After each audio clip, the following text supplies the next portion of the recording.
Find the slope-intercept form of the equation of the line described, and then sketch the graph. In this video, we're going to be given 2 points that a line passes through, and we're going to come up with the equation of that line.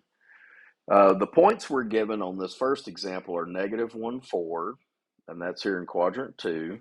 And the other point is 1, 0. That's an x-intercept. To get from your left point to your right point, you fall -4 units and you run 2 units. That'll help you figure out the slope. Down 4 over 2, that's a net change of -2. That's our slope if you want to calculate it visually. Using the slope formula, you can also calculate the slope of your line. If you take your second y-coordinate and subtract your first y-coordinate, that's 0 minus 4. That's the vertical change.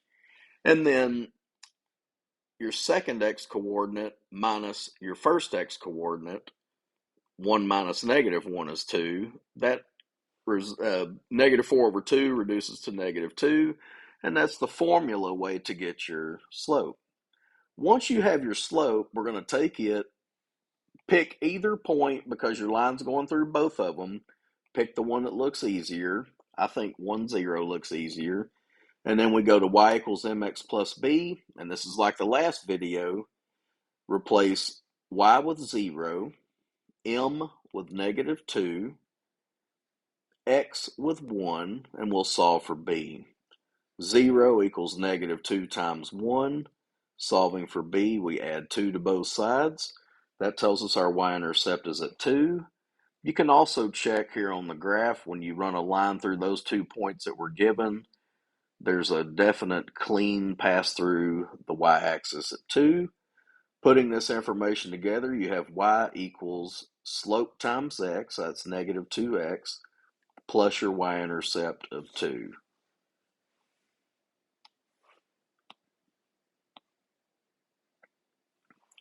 In our next example, we have the point -1, 4 given, that's in quadrant 2, and we have the other point given 2, 4, that's in quadrant 1.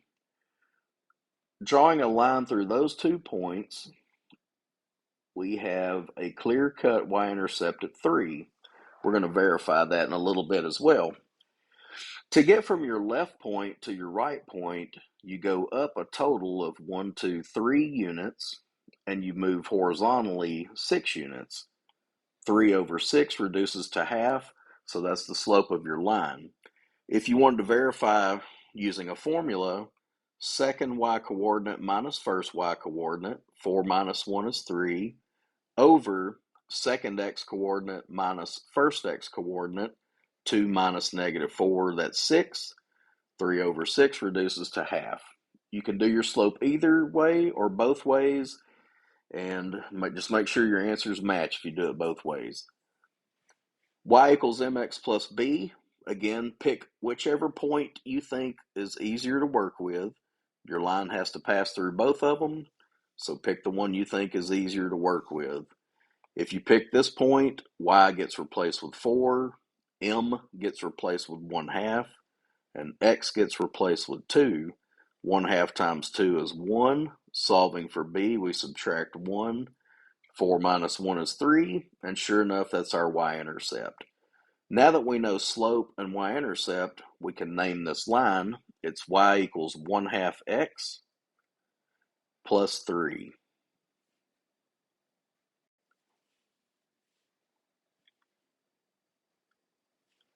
In this example, we have the points given -3, 7, -3, 0.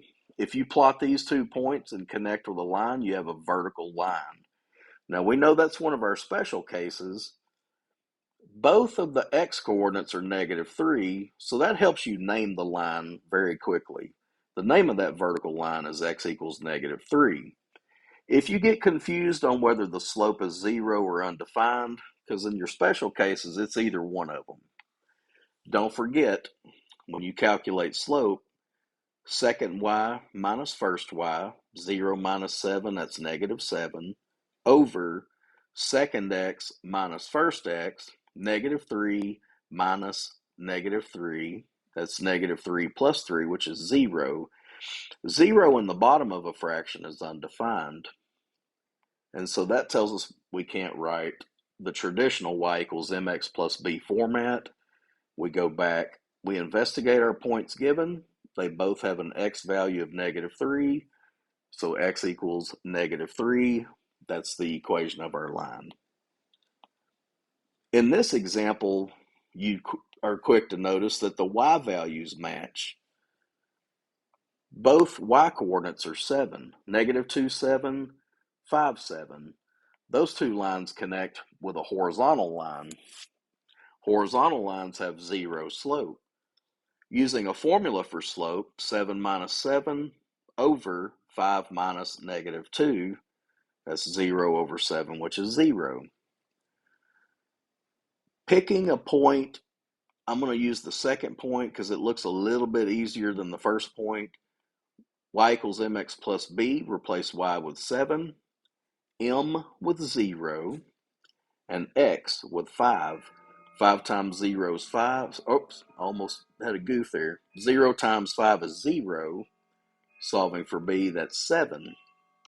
Okay, so we found b to be equal to 7. Our slope or m value is 0. Y equals mx plus b, that's y equals 0x plus 7, which is just y equals 7.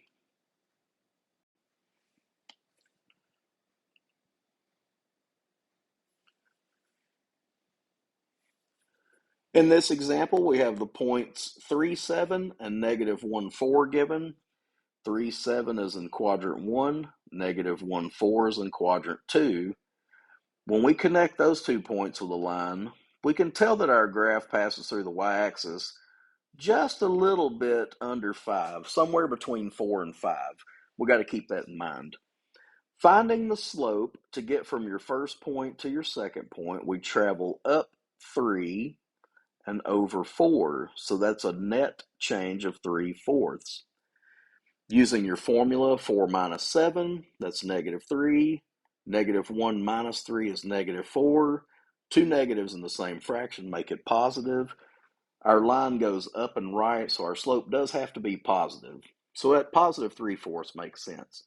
Now go to y equals mx plus b. Pick whichever point you think is friendlier or easier to work with. I'm going to pick the first point.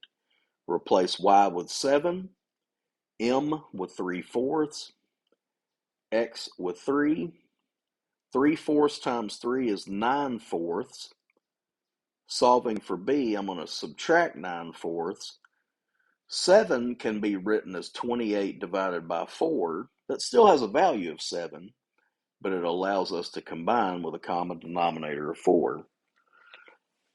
Subtracting, we have 19 over 4. That's our y-intercept.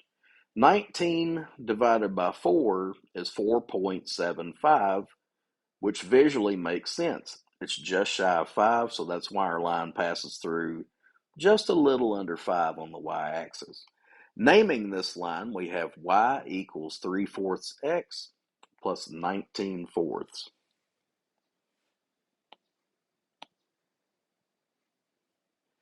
Given the points 0, 7 and 8, 0. 0, 7 is on the y-axis.